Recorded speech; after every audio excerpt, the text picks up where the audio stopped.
Since 2011, the war in Syria has devastated the country and left more than 400,000 people dead.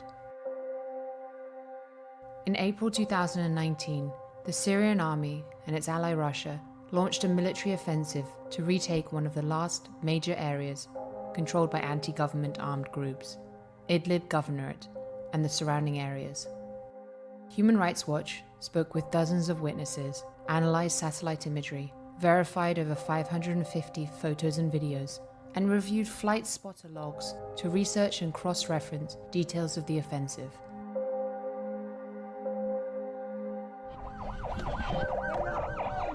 We documented, in detail, 46 air and ground attacks by the Syrian-Russian alliance that damaged or destroyed schools, hospitals, and markets. The attacks killed and injured hundreds of civilians and forced thousands to flee their homes. Our research into these attacks revealed repeated violations of the laws of war and apparent war crimes, which might also amount to crimes against humanity. These violations were not one-off mistakes. In fact, they might be part of a strategy by the Syrian and Russian militaries to target civilian life in Idlib to force civilians to leave. This abusive strategy was successful in the town of Marat al-Numan. On October 3, 2019, one of the only 2 functioning health clinics in the town was hit.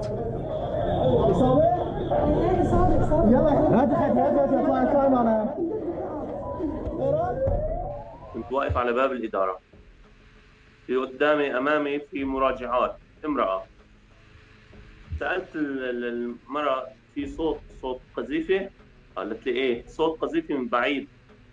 ما لحقت تقول لي إيه صوت قذيفة وبلش مطر القذائف علينا على المركز عم نستوصف.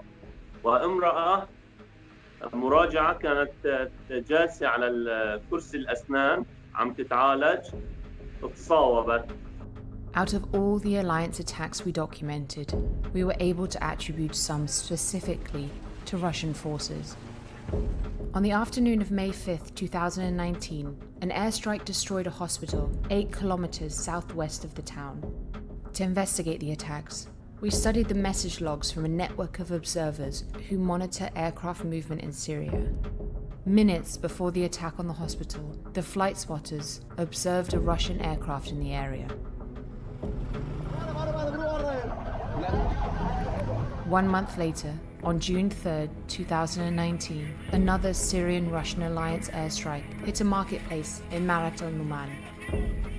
To confirm location, we compared witness accounts with satellite images and video footage from the strike. The footage showed a water tower that we also identified in satellite imagery to confirm the exact location of the strike at the market. One of the deadliest attacks we documented took place on July 22, 2019. A Russian airstrike hit market stalls and numerous buildings, killing 43 civilians and wounding 75. The Russian military denied this attack took place and published misleading aerial photos from another market 350 meters away to substantiate its false claims. Уважаемые товарищи, добрый день. От всей души поздравляю всех военнослужащих российской группировки войск Сирии. Russia has been rotating its highest-ranking generals to lead its armed forces in Syria, and Russia's president, Vladimir Putin, has himself followed these operations closely. Despite repeated warnings and condemnations by United Nations officials and others throughout the Idlib offensive, the attacks on civilians continued. To this day, no one has been held accountable.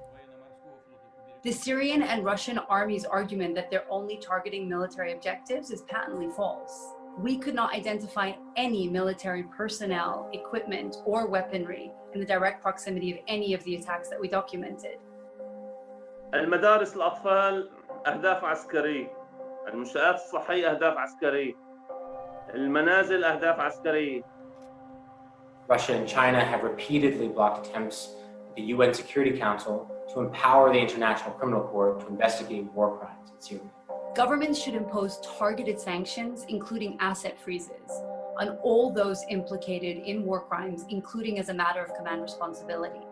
States should also consider bringing to justice in their own courts Syrian and Russian officials responsible for war crimes and crimes against humanity. Some 1.4 million people were displaced by the fighting in Idlib since early 2019. To deter future atrocities, governments need to show that there are serious consequences for those who use attacks on civilians and civilian infrastructure as a military strategy.